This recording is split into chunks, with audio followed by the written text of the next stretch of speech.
स्वागत है दोस्तों वायरल गुरु की इस नई वीडियो में। आज की इस वीडियो में बात करेंगे बेहद ही इंपॉर्टेंट बेसिक और फंडामेंटल कॉन्सेप्ट्स के बारे में, जिनकी मदद से ही आप पाइथन की सीढ़ियां आगे चढ़ पाएंगे। मैं इस वीडियो में बात करूंगा क्या होते हैं कीवर्ड्स, आइडेंटिफायर्स, क्या होते हैं उनको लिखने के प्रोफेशनल रूल्स, क्या होते हैं डिफरेंट टाइप के operators, arithmetic operators, relational operators, logical operators, membership operators, और इंट्रोड्यूस करूंगा आपको एग्जांपल्स के थ्रू। तो बहुत ही इंटरेस्टिंग होने वाला है वीडियो, बने रहिएगा अंत तक मेरे साथ। चलिए शुरू करते हैं आज का वीडियो।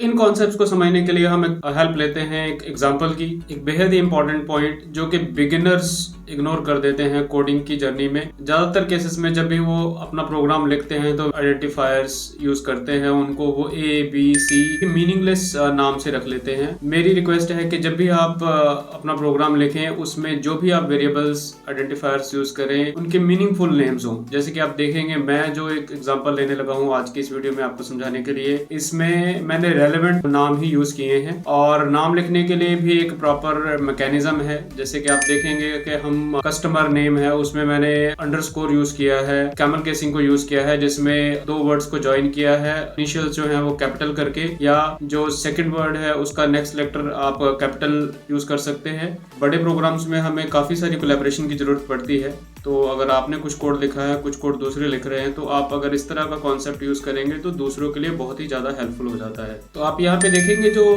इक्वल टू साइन है उसके लेफ्ट साइड पे जो टर्म्स हैं उनको हम बोलते हैं आइडेंटिफायर्स।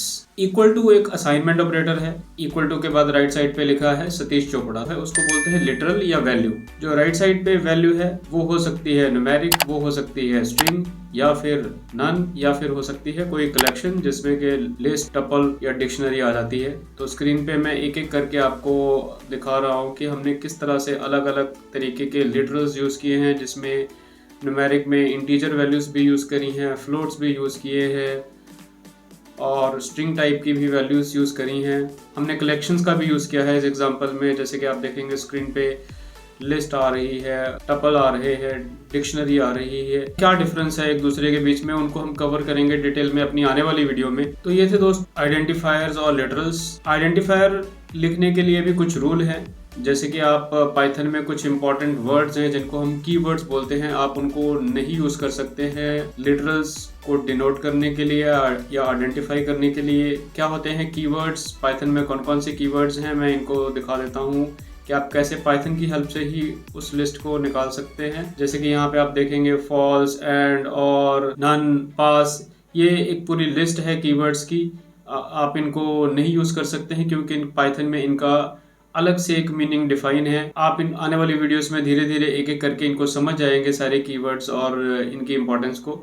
आइडेंटिफायर को डिनोट करने के लिए कुछ और बेसिक चीजों का भी आपने ध्यान रखना है। आइडेंटिफायर में आप कोई भी कैरेक्टर यूज कर सकते हैं, लोअर या अपर, उसमें स्पेशल कैरेक्टर्स अलाउड नहीं है एक्सेप्ट अंडरस्कोर। जो फर्स्ट लेटर है वो डिजिट नहीं हो सकता है, बाकी किसी भी और प्लेस पे आप डिजिट्स को यूज कर सकते हैं। जो लिटरल्स होते हैं वो बेसिकली आप उनको बोल सकते हैं, चार तरह की कैटेगरीज होती हैं जिसमें न्यूमेरिक, स्ट्रिंग, नन और कलेक्शंस आ जाती हैं। अगर आप किसी भी आइडेंटिफायर की ये टाइप चेक करना चाहते हैं कि वो किस टाइप का है, तो आप टाइप फंक्शन का यूज कर सकते हैं। टाइप फंक्शन के अंदर उस वेरिएबल या उस आइडेंटिफायर का नाम पास करके आप देखेंगे पाइथन रिटर्न कर देगा कि वो किस टाइप का है, इंटीजर है, स्ट्रिंग है, या फिर लिस्ट या डिक्शनरी है। बात करते हैं ऑपरेटर्स की। इस वीडियो में मैं इंट्रोड्यूस करूंगा क्या होते हैं अरिथमेटिक ऑपरेटर्स और routine arithmetic operations, relational operators जो वैल्यूज को एक दूसरे के साथ कंपेयर करने के लिए आप यूज कर सकते हैं, लॉजिकल ऑपरेटर्स, एंड और असाइनमेंट ऑपरेटर्स, और फाइनली मेंबरशिप ऑपरेटर्स।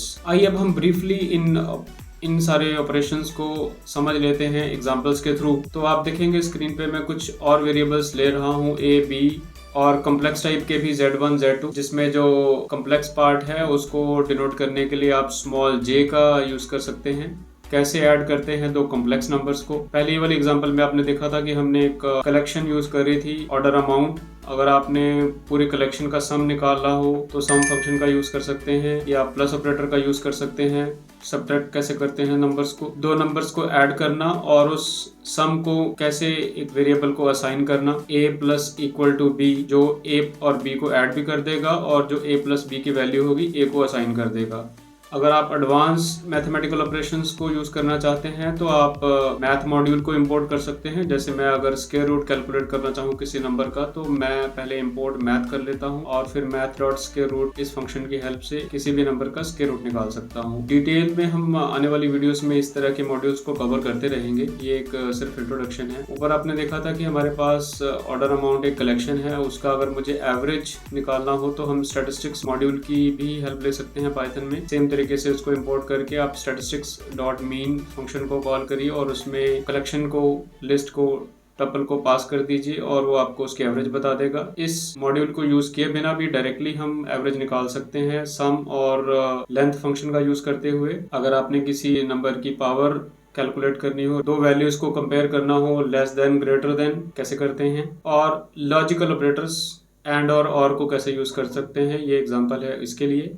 और फाइनली मेंबरशिप ऑपरेटर्स समझ लेते हैं। इन और नॉट इन को, ए को ले लेते हैं जे कैपिटल ए और बी को ले लेते हैं दोनों लेटर स्मॉल जे ए, और कंट्री को ले लेते हैं जापान जिसका फर्स्ट लेटर कैपिटल है। अगर आप चेक करते हैं ए इन कंट्री तो आप देखेंगे कि हमें जो रिस्पॉन्स है वो मिलेगा ट्रू, और अगर आप बी इन कंट्री चेक करेंगे तो रिस्पॉन्स मिलेगा फॉल्स। इसी तरह आप नॉट इन लगा के भी चेक कर सकते हैं। ये याद रखने वाली एक इम्पॉर्टेंट कॉन्सेप्ट है कि पाइथन केस सेंसिटिव है, तो तभी हमें ए इन कंट्री जो है वो उसका रिस्पॉन्स ट्रू मिला और बी का रिस्पॉन्स हमें फॉल्स मिला। तो दोस्तों ये थी आज की वीडियो बेसिक फंडामेंटल्स के ऊपर। उम्मीद है आपको ये कॉन्सेप्ट समझ में आ गए होंगे। अगर आपकी कुछ भी इसके बारे में फीडबैक है, आप चाहते हैं कि किसी कॉन्सेप्ट को डिटेल में और कवर किया जाए, तो आप सजेशंस के थ्रू, कमेंट्स के थ्रू मुझे बता सकते हैं। आने वाली वीडियोस में मैं डिटेल में इन कॉन्सेप्ट्स को कवर करूंगा एक एक करके, और हम सीखेंगे क्या अलग अलग फंक्शंस, मेथड इनके ऊपर अप्लाई किए जा सकते हैं।